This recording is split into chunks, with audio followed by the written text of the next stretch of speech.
안녕하세요. 주식박사 주린입니다. 영상 클릭해 주셔서 감사합니다. 구독, 좋아요는 제게 큰 힘이 됩니다. 어제의 영상은 배터리데이 이전의 테슬라에 대해서 말씀을 드렸습니다. 오늘은 어제 말씀드린 대로 배터리데이 이후의 테슬라에 대해서 이야기해 보도록 하겠습니다. 우선 배터리데이의 핵심적인 내용에 대해서 먼저 다뤄보도록 하겠습니다. 사실 이렇게 실망 매물이 많이 나올지는 몰랐습니다. 아마 그분들은 단기 투자로 테슬라에 들어오신 분들이라고 생각이 드는데 전고체 배터리와 같이 엄청난 것을 기대한 것 같습니다. 제가 생각하기에 이번 배터리 데이는 그냥 적정 수준인 것 같습니다. 아마 일론이 트윗을 통해 너무 주주들에게 큰 기대감을 준 게 저는 문제라고 생각을 합니다.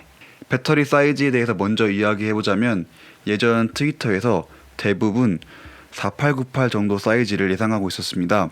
실제로 보니 4680 사이즈의 배터리였습니다. 우리가 기대한 것보다는 좀 작게 나왔지만 예상한 대로 크게는 나왔습니다. 일론 머스크는 미래의 기가 상하이를 확장하여 연간 100만 대 이상의 차량을 생산할 수 있으며 세계에서 가장 큰 자동차 공장이 될 것이라고 말했습니다. 이번에 상하이의 시설을 확장한다고 처음 언급하였습니다. 보통 테슬라는 공장을 지을 때마다 이전 설비보다 확실히 더 좋은 설비를 고민하여 생산량이 더 증가되는 것을 알 수 있습니다. 기가 베를린과 기가 텍사스에서는 매년 50만 대 차량을 생산할 계획이라고 합니다. 그리고 일부 소문에 따르면 200만 대의 차량을 생산할 것이라고 예측하고 있다고 합니다. 그런데 사실 이 수치는 제가 이전 영상에서 최대 캐파를 설명드리면서 이미 말씀드렸던 부분으로 크게 놀라울 수치는 아닙니다.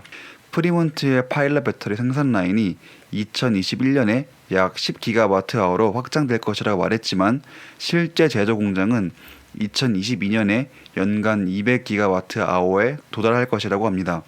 한 차량당 약 80kWh의 배터리를 장착하니 200GWh면 연간 250만 대 이상의 차량을 생산할 수 있습니다. 그러나 물론 생산의 상당 부분은 에너지 저장에 전념해야 한다고 합니다. 테슬라는 2030년까지 3TWh를 달성할 것을 계획하고 있습니다. 각 공장의 용량이 200GWh라고 가정하면 아직 전 세계에 제일 공장이 더 남아있다는 의미고 총 15개 정도는 지어야 나올 수 있는 수치입니다.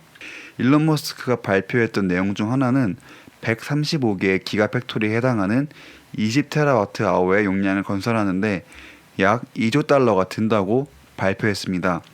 단기적으로 3TWh의 공장을 건설하는 것이라고 한다면 약 3억 달러 정도 비용이 들 것으로 역추산하는 결과 그렇게 보입니다. 게리 블랙 형님은 이 자료가 굉장히 중요한 지표라고 이야기합니다. 첫 번째로 54%의 레인지 증가, 그리고 56%의 달러당 킬로와트아워 감소, 마지막으로 용량 단위당 드는 비용이 69%가 감소한다고 합니다. 이게 왜 중요하냐면 배터리 데이 때 언급한 모든 내용들을 적용한다면 69%의 비용을 절감할 수 있고 적은 돈으로 많은 생산을 해낼 수 있다고 이해하시면 됩니다. 그렇게 되면 자연스럽게 프라이스 패러티는 해결할 수 있게 됩니다. 아마 공장을 점진적으로 계속 건설해 나가고 시간이 지나면 지날수록 엄청나게 많은 생산을 할 수 있다고 저는 믿고 있습니다. 실제로 이런 기술들을 적용하게 되면 킬로와트아워당 비용은 23년에는 100달러를 예상하고 있고 25년에는 60달러 정도를 예상하고 있습니다. 저 말이 맞다면 23년부터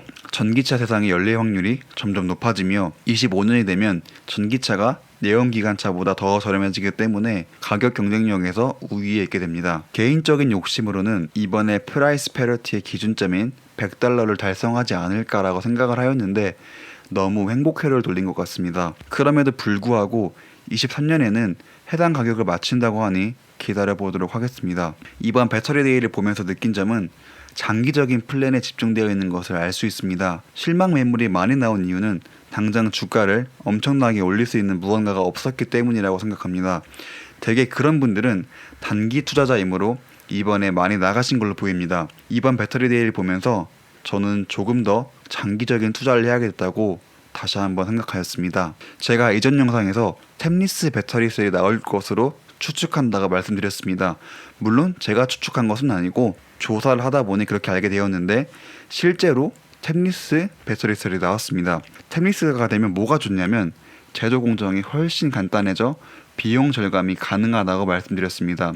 이러한 공정 방법의 변화로 원가를 줄이는 전략으로 나갈 것으로 보입니다. 이것도 제가 예전에 한번 언급드렸는데 실제로 일론 머스크가 한 달 이내에 FSD 오토파일럿이 나온다고 합니다. 근데 FSD가 Full Self Driving으로 어떻게 생각하면은 5단계의 완전 자율주행이 아닌가? 라고 생각하실 수 있지만 실제로는 완전 자율주행은 아니고 그냥 단순히 기능성 구현이라고 이해하시면 될 것 같습니다. 사람들이 배터리데이에서 굉장히 많은 실망을 한 것 같습니다.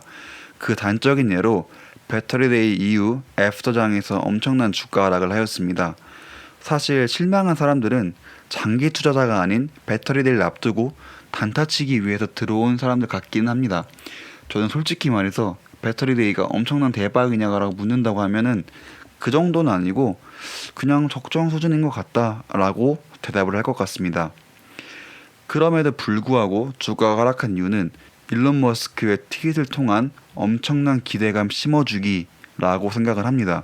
주가가 며칠간 하락하였고 다시 오르기 시작하는데 사람들이 배터리데이의 본질을 깨닫고 있나? 라는 생각을 하고 있습니다. 그리고 제가 좋아하는 형님 중 한 분이시죠.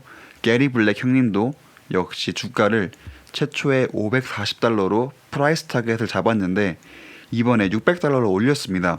올린 이유는 위와 같습니다. 근데 좀 내용이 많죠. 간략히 정리하면 전기차의 점유율 증가와 그리고 점유율 그 증가 안에서 테슬라가 차지할 점유율을 고려하여 타겟 주가를 올린 것으로 보입니다. 아마 배터리 원가 절감과 대량 생산이 곧 가능해질 것으로 보아 타 업계와의 차이점을 보지 않았나 라고 생각을 합니다. 현재 다른 파트너사로부터 정말 풀 캐파로 배터리셀을 제공받는다고 하더라도 2022년이 되면 그 양이 부족해진다고 하였습니다. 근데 이거를 반대로 이야기하면 다른 전기차 회사들은 배터리를 공급받기가 쉽지 않을 것으로 보입니다. 여기에 또 테슬라가 자체 배터리셀 생산까지 공격적으로 하고 있으니 점유율을 당연히 높게 가져갈 것이고 그에 따라서 당연히 주가도 상승하지 않나 라고 생각을 하고 있습니다. 그래서 오늘의 결론입니다. 오늘은 배터리데이에 나온 핵심적인 이야기에 대해서 포인트만 잡아봤습니다.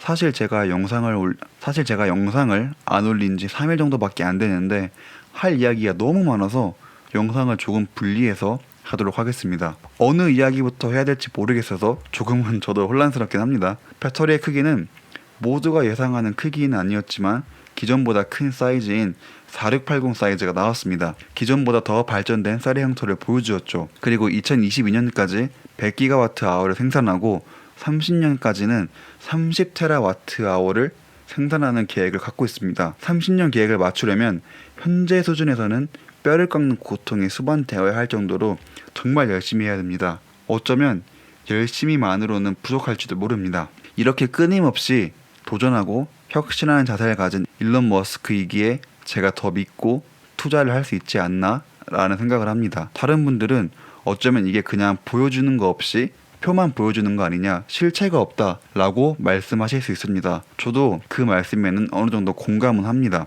하지만 언제나 그가 뱉은 말을 지키는 실행력을 가진 CEO입니다. 프라이스 패러티는 2023년에 $100로 달성할 예정으로 보입니다. 사실 저는 이번 배터리데이 때 달성하지 않을까라는 생각을 하였는데 지금의 기술로는 물리적으로 불가능한 부분인 것 같습니다. 23년부터는 아마 내연기관차와 가격적인 경쟁이 가능해지며 2025년에는 훨씬 더 저렴한 구매가 가능할 것으로 보입니다. 이러한 이유들 때문에 제가 테슬라의 장기 투자를 권하고 있습니다. 배터리데이의 내용은 이 정도만 정리하고 게리 블랙의 타겟 프라이스를 보면 기존 주가보다 더 높은 $600로 측정하였습니다.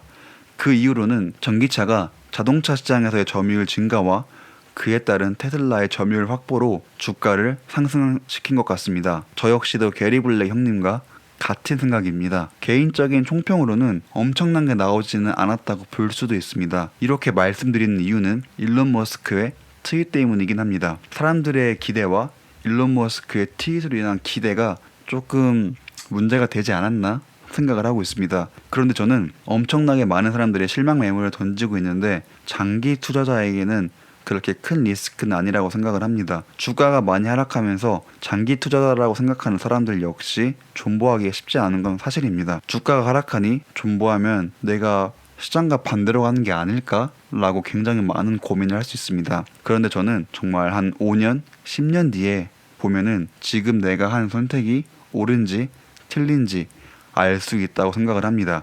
그렇다고 저는 단순히 존버를 추천드리는 건 아닙니다. 제가 봤을 때 해당 테슬라 회사는 펀더멘탈에 아직 큰 변화는 없고 오히려 더 좋아지고 있다고 생각을 합니다. 여러분도 이 의견에 동의한다고 하신다면은 저처럼 5년, 10년 가져가면서 추가적인 매수를 하는 방향으로 가면 좋을 것 같습니다. 물론 투자는 다 본인의 판단과 생각으로 하는 것이기 때문에 누구를 원망하거나 그런 방향은 조금은 아니지 않나 생각을 합니다. 항상 저를 믿어주시고 영상 시청해주시는 점 정말 감사합니다. 오늘 하루도 고생 많으셨습니다.